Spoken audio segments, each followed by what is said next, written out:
Responsibility, accountability, obligation और duty, ये ऐसी चीजें हैं जो गवर्नमेंट और बिजनेस हाउस का रिलेशन डिफाइन करती हैं। यानी दोनों सेक्टर एक दूसरे से कनेक्टेड हैं।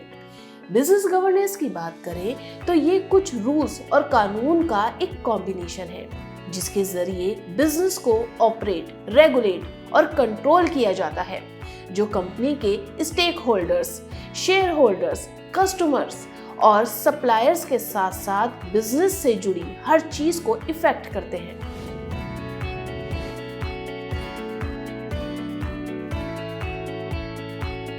एग्रीकल्चर के बाद बिजनेस हाउस में सबसे ज्यादा एम्प्लॉयमेंट जनरेट होती है। जिस भी एरिया में कोई कंपनी खुलती है वहां के लोगों को रोजगार के मौके मिलते हैं। एक बिजनेस हाउस न सिर्फ उसके फाउंडर बल्कि कई लोगों से जुड़ा होता है। ये सीधे तौर पर देश की ग्रोथ का सिंबल है।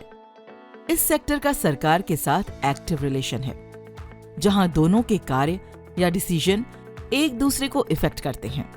दोनों ही सेक्टर एक दूसरे पर डिपेंडेंट हैं और एक दूसरे से एक्सपेक्टेशन रखते हैं। बिजनेस हाउसेस के लिए सरकार ऐसे कानून बनाती है जिससे बिजनेस का पूरा सिस्टम स्मूथली काम कर पाए। इसमें सभी इकोनॉमिक और बिजनेस लॉ के साथ साथ एक प्रॉपर जुडिशियल सिस्टम आता है। सरकार के नियम कानून ही तय करते हैं कि एक बिजनेस हाउस क्या कर सकता है और क्या नहीं।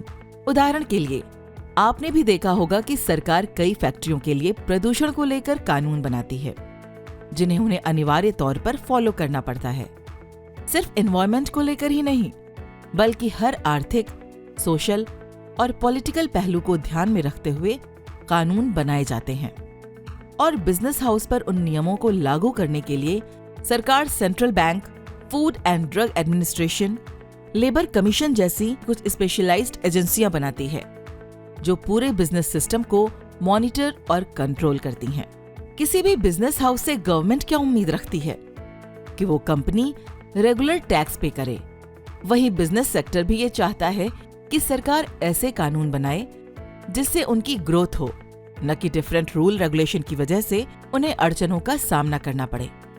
बिजनेस सेक्टर के फाइनेंशियल वर्ल्ड में सरकार एक अहम रोल निभाती है, क्योंकि कंपनी पर सब्सिडी और टैक्स का लॉन्ग लास्टिंग इफेक्ट पड़ता है।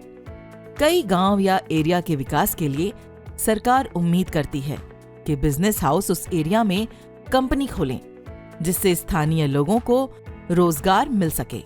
ऐसी जगहों पर निवेश करना ज्यादा रिस्की है, इसीलिए सरकार को बिजनेस हाउस को वित्तीय सहायता और सब्सिडी के साथ साथ इमरजेंसी में सहयोग का आश्वासन यानी एश्योरेंस देनी चाहिए, ताकि वो ऐसी जगहों पर इन्वेस्ट करने की रिस्क ले सकें। वर्तमान की अगर बात की जाए तो भारत की नौकरशाही यानी सरकार और विधायिका किसी भी बिजनेस में हमेशा इन्वॉल्व रहती है। भारत में कारोबार शुरू करने में लोगों को सालों लग जाते हैं। अक्सर ये देखा जाता है कि बिजनेस शुरू करने के लिए एक कारोबारी को लाइसेंस, डॉक्यूमेंटेशन और अप्रूवल जैसी कई चीजों में एक डिफिकल्ट और लंबी सरकारी प्रक्रिया के कारण बहुत परेशानी होती है। उनका समय और धन दोनों ही बर्बाद होता है। बिजनेस हाउसेस की बदौलत देश की इकोनॉमी की ग्रोथ होती है, लेकिन इसमें एक बिजनेसमैन अपने समय और पैसे से लेकर हर चीज दांव पर लगा देता है। उदाहरण के लिए किसी भी छोटी कंपनी में पैसों की कमी एक बड़ी समस्या है, लेकिन इससे भी जरूरी फैक्टर ये है कि देश की डेवलपमेंट इन्हीं छोटी कंपनियों पर डिपेंड करती है, क्योंकि हमारी इकोनॉमी का आधा हिस्सा इस अनऑर्गेनाइज्ड सेक्टर में शामिल है। इसीलिए सरकार को बिजनेस से जुड़ी हर कानूनी और वित्तीय प्रक्रिया को आसान बनाना चाहिए, ताकि ये अनऑर्गेनाइज्ड सेक्टर ऑर्गेनाइज बन पाए। सरकार और कारोबार के बीच की खाई को दूर किया जाना चाहिए। हर कानून को आसान और ट्रांसपेरेंट बनाया जाना चाहिए। गवर्नमेंट और बिजनेस में रिलेशन एक गार्जियन और एक बच्चे के रिश्ते की तरह है। दोनों ही एक दूसरे से जिम्मेदारी और सहयोग की उम्मीद करते हैं। बिजनेस सेक्टर की जरूरतों को समझने के लिए सरकार कई कॉन्फ्रेंस और इन्वेस्टर्स मीट ऑर्गेनाइज करवाती है, लेकिन कई बार सरकार की कुछ पॉलिसी या रूल बिजनेस को सपोर्ट नहीं करते और खासकर छोटे बिजनेस हाउस को सरकार को प्राइवेट और गवर्नमेंट सेक्टर की सभी कंपनियों के लिए एक ओपन पॉलिसी बनानी चाहिए।